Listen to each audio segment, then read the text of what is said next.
I think the great thing D&AD do, or have done in the last few years, is being really open and transparent about this whole process.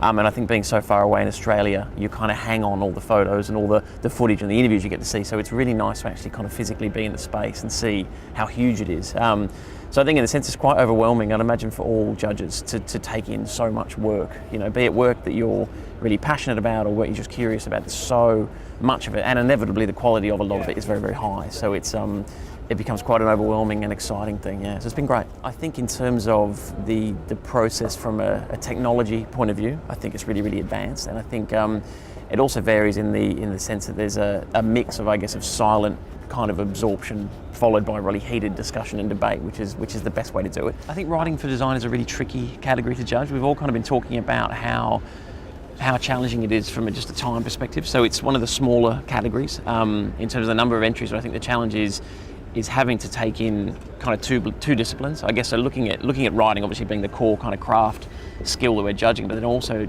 at the same time trying to take in aesthetics and design and the kind of the visual craft element as well. So I think you actually spend quite a bit of time with one piece. So there's things, you go everything from kind of really, full written books through to posters with single taglines on, things like that as well. But the more words there are, the more time consuming it is. So I guess the tricky thing is coming across writing that's really, really good and feels really, really progressive and interesting, but it's paired with design that isn't necessarily as interesting, or inversely, that design work that's really, really good and the writing's not as good. So it's a tricky one.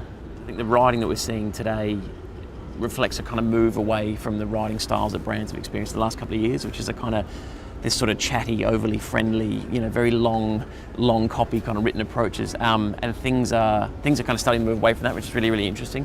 And I think the challenge with words, I guess the challenge with everything we see today, is trying to find ways to do things that people haven't done before. And that's the kind of thing that I think all judges are looking for, are ideas that seem really unfamiliar but seem really, really, really surprising and really satisfying as well. So work that I guess doesn't stand out, or work that feels like it's not going to make the cut really quickly is from a writing perspective, is writing that is just writing. That writing that actually hasn't made any kind of leap to be anything other than just standard everyday language. And there's a few pieces in there that communicate, that are well written, that are just everyday. And then that's not to suggest that it's bad writing, but it's not to suggest that it's writing that is taking language forward or presenting language in a way that's really, really interesting. So just the kind of standard everyday stuff. I think designers often think if they put a lot of words into a piece, then it's a writing for design entry, which I guess it is, but it's also got to be much more than that. It's got to be writing that feels new and writing that feels progressive and different and surprising. Yeah.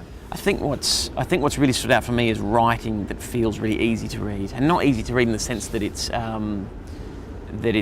short or it's necessarily simple to understand, but just writing that actually doesn't feel like you're having to work at all. Writing that feels like it actually kind of just washes over you really, really simply as well. And there's been a couple of pieces where I've just smiled at every paragraph or smiled at every page, and that's a really good sign for me as well. So both the idea becomes really, really clear really quickly, and not in an obvious sense, but just in a way that it's really clearly been communicated, and you actually it's just a pleasure to read. It doesn't actually feel like you're reading a book or reading anything that's actually kind of really arduous. It just feels easy, and they're the kind of hallmarks of the pieces that have been really good for me.